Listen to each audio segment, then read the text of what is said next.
네, 안녕하세요. 네, 이번 주차에서는 재무제표 중에서 두 번째 항목인 포괄손익계산서에 대해서 알아보도록 하겠습니다. 앞선 강좌에서 우리는 재무제표 중에 첫 번째 항목인 재무상태표에 대해서 알아봤고요. 재무상태표는 특정 시점 현재의 기업의 재산 상태를 나타내는 재무제표였죠. 그러면 기업이 일정 기간 동안 기업을 경영함에 따라서 발생하는 경영 성과가 있을 거고요. 그러한 경영 성과를 나타내는 재무제표를 포괄손익계산서라고 지칭을 합니다. 포괄손익계산서의 정식 명칭은 Statement of Income and Comprehensive Income 또는 줄여서 Income Statement 등등으로 지칭을 하는데 여러분들하고 수업 목적상으로는 이 포괄손익계산서를 부분을 Income Statement 약자, 그래서 그냥 간단하게 IS라고 지칭을 한번 해보도록 할게요. 그럼 경영성과에 대한 정의를 먼저 내릴 필요가 있는데 경영성과란 일정 기간 동안 기업의 경영활동으로 획득한 순손익으로 측정되는 사항을 얘기를 하고 있고요.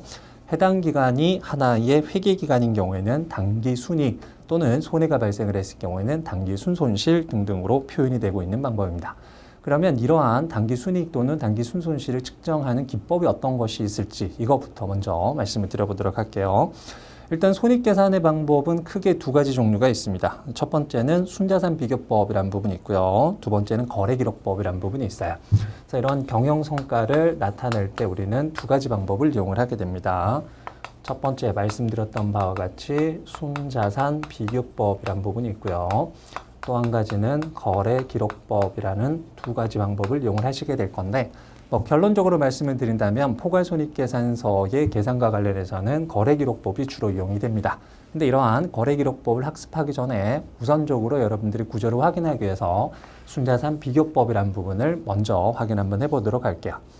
앞선 강좌에서 여러분들은 순자산이 가지고 있는 의미에 대해서 살펴보셨을 겁니다. 자산이란 부분, 부채란 부분, 그리고 자본이란 부분 이러한 정의를 내렸었는데 순자산이란 부분은 결과적으로는 자본과 동의어였죠. 즉 자산에서 부채를 뺀 금액으로 측정을 하겠다는 얘기예요.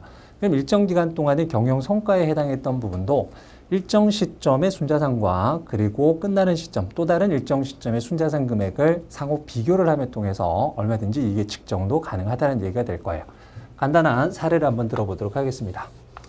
자, 첫 번째, 당 기초 순자산을 확인을 했어요. 예를 들어서 다음과 같은 약식 재무 상태표를 이용을 해보도록 하죠. 자, 왼쪽에 자산, 오른쪽에 부채와 자본이 온다라는 사항은 앞선 강좌에서 확인을 하셨던 사항이고 기초 시점에 자산이 1,000원이었고요. 그리고 부채에 해당했던 부분이 500임을 가정을 한번 해봅시다. 그러면 자연스럽게 기초 시점의 순자산 금액은 500으로 도출되게 될 거예요.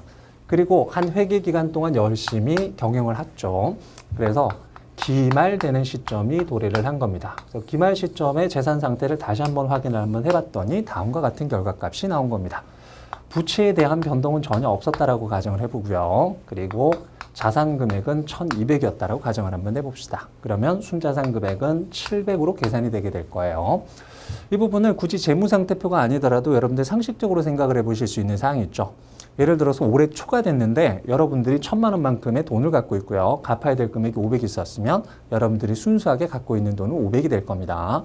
그런데 올해 말이 되었더니 여러분들이 갖고 있는 돈은 1,200 그리고 갚아야 될 돈은 500이다라고 한다면 여러분들 돈은 700이 남게 되겠죠. 결과적으로 1월 1일 날 500원에 내 몫에 해당했던 부분이 기말이 되었더니 700이 되었다라는 사항은 여러분들이 200만큼의 경영성과를 올렸다라고 판단을 해보실 수가 있을 거예요. 그래서 순자산 비교법은 이와 같이 간단하게 기초 시점과 기말 시점의 순자산 금액을 단순하게 비교를 함에 들어서 경영성과 즉 순이익을 파악하는 방법을 우리가 순자산 비교법이라고 지칭을 하게 되는 사항입니다. 다만 이렇게 순자산 비교법을 이용을 했을 때는 간단하게 경영성과를 측정할 수 있고 한눈에 경영성과가 드러난다는 측면에서는 상당히 장점을 갖고 있는 부분이지만 문제점이 없지 않아 있습니다. 첫 번째 사항은 이런 부분이에요. 만약에 기초 대비해서 기말 순자산 금액이 200만큼 증가한 바가 있지만 사실 여러분들은 아무것도 하지 않았어요. 대신 부모님한테 200이라는 돈을 추가적으로 출자를 받았다라고 했을 때 이 200에 해당했던 부분을 경영성과라고 얘기를 할 수는 없단 말이죠. 즉 자본거래가 발생을 할 수가 있는데 이 자본거래와 관련된 사항을 통해서 순자산이 증가했는지 그렇지 않았는지에 해당했던 부분은 순자산 비교법을 통해서는 확인을 할 수가 없어요. 또는 증가하는 것뿐만 아니라 감소되는 사항도 나올 수가 있죠. 우리 앞선 강좌에서 이익잉여금의 개념을 잠깐 말씀드렸던 것 같아요.